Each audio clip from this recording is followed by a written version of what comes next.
दोस्तों, वीडियो शुरू करने से पहले कृपया आप मेरे चैनल को सब्सक्राइब जरूर करें और साथ में बेल आइकन को भी दबा दें ताकि मेरे नए वीडियो का नोटिफिकेशन आपको मिल जाए। अब देर न करते हुए आज की कहानी शुरू करते हैं। एक बार गुरु नानक देव जी भाई मर्दाना के साथ दौलताबाद के बाजार से गुजर रहे थे। गुरुजी चलते चलते मर्दाना जी को उपदेश दे रहे थे। नानक दुखिया सब संसार, मतलब गुरु नानक जी भाई मर्दाना को ये समझा रहे थे कि सारा संसार दुखों का घर है और इस दुनिया में हर प्राणी दुखी है। कोई भी प्राणी इस दुनिया में सुखी नहीं है। भाई मर्दाना जी को गुरुजी की ये बात हजम नहीं हो रही थी।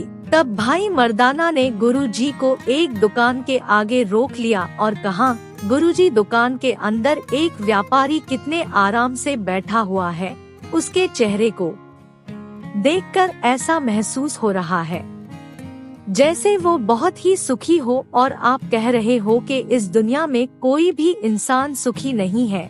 मर्दाना के मुख से ये सुनकर गुरुजी मुस्कुराए और कहने लगे, अगर तुम्हें मेरी बात पर विश्वास नहीं है तो जाकर उस व्यापारी से ही पूछ कर आओ। भाई मर्दाना गुरुजी के हुक्म के अनुसार उस आदमी के पास गए और पूछा, आपने कौन से ऐसे पुण्य कर्म किए हैं जो आप इतना सुख भोग रहे हो।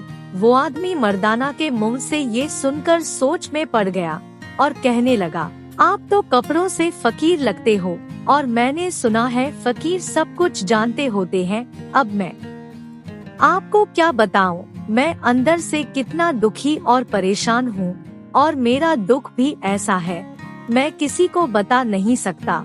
उस आदमी की बात सुनकर भाई मर्दाना जी ने कहा, मेरे साथ एक पूर्ण संत आए हुए हैं, आप एक बार उनसे बात करके देखें, वो आपका दुख जरूर दूर कर देंगे। वो आदमी अपना दुख बताने के लिए गुरुजी के पास आ गया और गुरुजी को माथा टेकने के बाद बोला, गुरुजी मेरे ऊपर कृपा करे और मेरे दुखों का निवारण भी करें। उस आदमी ने गुरुजी को कहा, गुरुजी, मैं अपनी औरत के गलत कर्मों की वजह से बहुत परेशान हूँ। कुछ वर्षों पहले मेरा विवाह हुआ था और मैं अपनी पत्नी से बहुत प्यार करता था।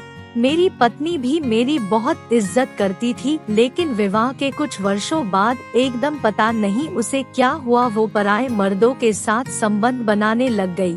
मैंने उसे कभी भी किसी चीज की कमी नहीं होने दी, लेकिन पता नहीं फिर भी वो इस तरह के गलत काम क्यों करती है। इसी वजह से मेरा घर जाने का मन भी नहीं करता, क्योंकि जब भी मैं उसको देखता हूँ तो अंदर ही अंदर बहुत दुखी होता हूँ। गुरुजी, मैंने आज तक किसी का बुरा नहीं किया, लेकिन फिर भी मेरे साथ ऐसा क्यों हो रहा है।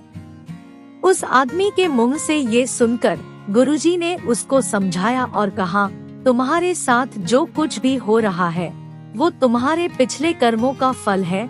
पिछले जन्म में तुमने जो बुरे कर्म किए थे ये उसकी सजा है, और अगर तुम्हें उस सजा से मुक्त होना है तो तुम्हें परमात्मा की बंदगी करनी होगी। सच्चे दिल से वाहेगुरु का नाम जपना होगा।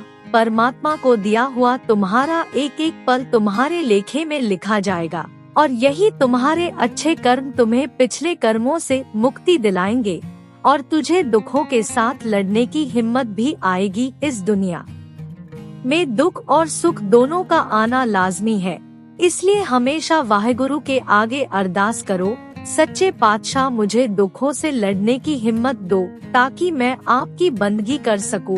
पिछले कर्मों को खत्म करने का सिर्फ एक ही हल है कि परमात्मा का नाम जपो और श्रद्धा के अनुसार दान पुण्य करो। अगर ये सब करोगे तो तुम्हारे अगले पिछले सभी बुरे कर्मों का नाश हो जाएगा। गुरु नानक देव जी के मुंह से ये बात सुनकर उसने कहा, गुरुजी, कृपा करके मेरे साथ मेरे घर चलो और अपने पवित्र चरण मेरे घर में डालकर मेरे ऊपर कृपा करो। गुरु नानक देव जी ने उसकी बात मान ली और उसके साथ उसके घर चले गए। व्यापारी की पत्नी ने गुरुजी को माथा टेका तो गुरु नानक देव जी ने उसके मन को शांति देने के लिए उसको कहा, पति या पत्नी चाहे अपाहिज हो या कोढ़ी हो, लेकिन पति और पत्नी को एक दूसरे को पूरा सम्मान देना चाहिए। लेकिन जो पुरुष या स्त्री अपने पति या पत्नी को छोड़कर दूसरे मर्दों या स्त्रियों की तरफ आकर्षित होते हैं, उनकी इस संसार में भी निंदा होती है और आगे जाकर भी उन्हें नरक मिलता है। गुरु नानक देव जी के मुख से ये बात सुनकर उस औरत की आंखें खुल गई और उसने गुरु जी के चरणों में माथा टेककर ये प्रार्थना की, गुरु जी मेरे पिछले गुनाहों को बख्श दो और आगे से मैं कभी भी ऐसा गलत काम नहीं करूंगी। गुरु नानक देव जी ने दोनों पति पत्नी को आशीर्वाद दिया और अपनी अगली यात्रा पर चल पड़े।